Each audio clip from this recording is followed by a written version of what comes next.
ஆண்டவராகிய இயேசு கிறிஸ்துவின் நாமத்தில் புதிய மாதத்தின் காலை வாழ்த்துக்களை தெரிவித்துக் கொள்கிறேன். இந்த நாளில் இன்றைய மன்னா, நானோவென்றால் கர்த்தரை நோக்கி கொண்டு என் இரட்சிப்பின் தேவனுக்கு காத்திருப்பேன், என் தேவன் என்னை கேட்டருளுவார். மீகா 7:7 7 கேளு, எவ்வளோ கேளுங்கள் அப்பொழுது உங்களுக்கு கொடுக்கப்படும். மத்தேயு 7:7 சொல்லப்பட்டிருக்கு. இந்த இடத்துல மீகா 7:7 நானோ கர்த்தரை நோக்கி கொண்டு என் இரட்சிப்பின் தேவனுக்கு காத்திருப்பேன், என் தேவன் என்னை கேட்டருள்வார். அவரை நோக்கி கொண்டுனா அவரை நோக்கி கூப்பிடணும். அடுத்தது அவருடைய பதிலுக்காக காத்திருக்கணும். அப்போ அவர் என்னை கேட்டருள்வார் சொல்லப்பட்டிருக்கு. அப்போ கேட்டருள்வான்னு சொன்னால் விண்ணப்பத்துக்கு செவி கொடுப்பார் என்று அர்த்தம். நானோவென்றால் மற்றவங்கெல்லாம் எப்படி வேணாலும் இருக்கட்டும். பாருங்கள், மகன் தகப்பனை கனவீனப்படுத்துகிறான், மகள் தன் தாய்க்கு விரோதமாகவும் மருமகள் தன் மாமிக்கு விரோதமாகவும் எழும்புகிறார்கள். மனுஷனுடைய சத்துருக்களின் வீட்டாதானே. ஆனால் நானோவென்றால் கர்த்தரை நோக்கி கொண்டு என் இரட்சிப்பின் தேவனுக்கு காத்திருப்பேன். எந்த ஒரு மனிதன் கர்த்தரை நோக்கி பார்த்து கூப்பிடுகிறாரோ, எந்த ஒரு மனிதனுடைய பதிலுக்காக காத்திருக்கிறாரோ, அவர்களுக்கு கர்த்தர் என்ன செய்வாராம்? கேட்டருளுவார். கேட்டருளி அவர்களை ஆசீர்வதிப்பார். கடந்த மாதம் முழுவதும் ஆசீர்வாதத்தின் வாக்கு தத்தத்தை வைத்து நாம் பார்த்தோம். இந்த நாளிலே கூட இந்த மாதம் முழுவதும் கேட்டருள்வாய். நானோவென்றால் என்ன செய்தால் எனக்கு என்ன நன்மை கிடைக்கும் என்பதை குறித்து நாம் தியானிக்கலாம். முதல் நாளிலே நானோவென்றால் அவரை நோக்கி கூப்பிடுவேன், நானோவென்றால் அவரை காத்திருப்பேன், அப்பொழுது அவர் என்னை கேட்டருள்வார். பாருங்க, ஆதியாகமம் 29 31 லேயாள் அற்பமாக எண்ணப்படுறா. ஆனால் கர்த்தர் கண்டு அவள் கர்ப்பம் தரிக்கும்படி செய்கிறார். பாருங்கள், லேயாள் திரும்பவும் அந்த குழந்தைக்கு ரூபன்னு பெயர் வைக்கிறார். மறுபடியும் அவள் கர்ப்பவதியாகி ஒரு குமாரனை பெற்று 33 நான் அற்பமாய் எண்ணப்பட்டதை கர்த்தர் கேட்டருளி இவனையும் எனக்கு தந்தார் என்று சொல்லி அவனுக்கு சிமியோன் என்று பெயரிட்டாள்னு போட்டிருக்கு. எந்த ஒரு மனுஷி கர்த்தருக்காக காத்திருக்கும் போது எவ்வளவு துக்கம். நான் அற்பமாய் எண்ணப்படுறேனே ஆண்டவரேன் போது கர்த்தர் பார்க்குறார். கர்த்தர் கேட்டருளி இவ விண்ணப்பிச்சிருந்தாதான் அவர் கேட்டருள முடியும் இல்லையா? அடுத்தது பார்த்தீங்கன்னா ஈசாக்கை குறித்து சொல்லப்பட்டிருக்கு. 25 பாருங்க, 25:21 பார்த்தீங்கன்னா ஈசாக்கு 20 வருஷம் காத்திருக்கார். 40 வயசில் திருமணம் ஆகுது. ஆனால் 60 வயசில் ஆண்டவரை நோக்கி கூப்பிடுறார்.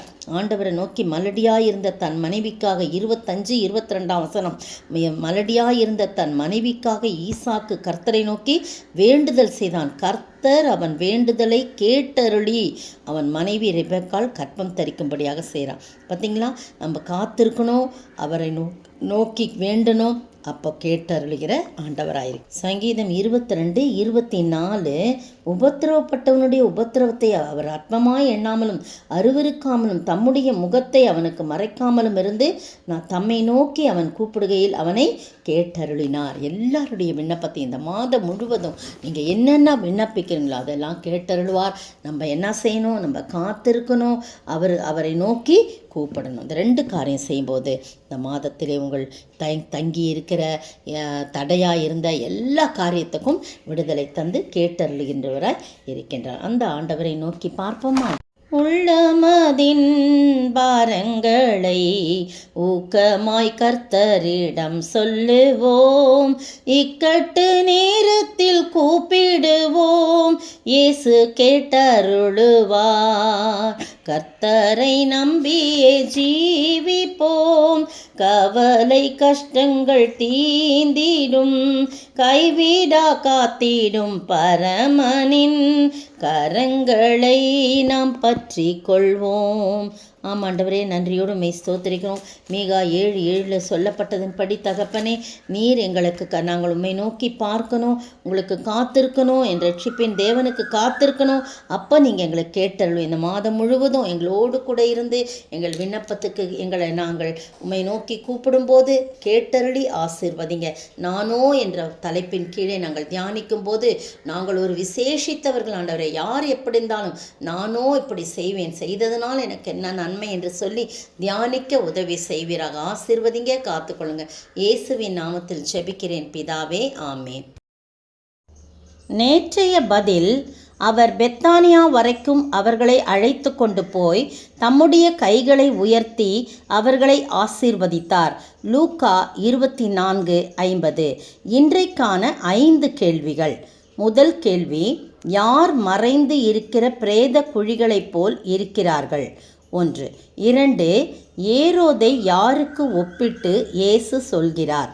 3. எது உங்களுக்குள்ளே இருக்கிறது என்றார்? 4. யூதருடைய ராஜா என்று எந்தெந்த பாஷைகளில் எழுதப்பட்டது? 5. இன்றைக்கான கேள்வி, தேவனுடைய பிள்ளைகள் எப்படி பிறவாமல் எப்படி பிறந்தவர்கள்? தேவனுடைய பிள்ளைகள் எப்படி பிறவாமல் எப்படி பிறந்தவர்கள்?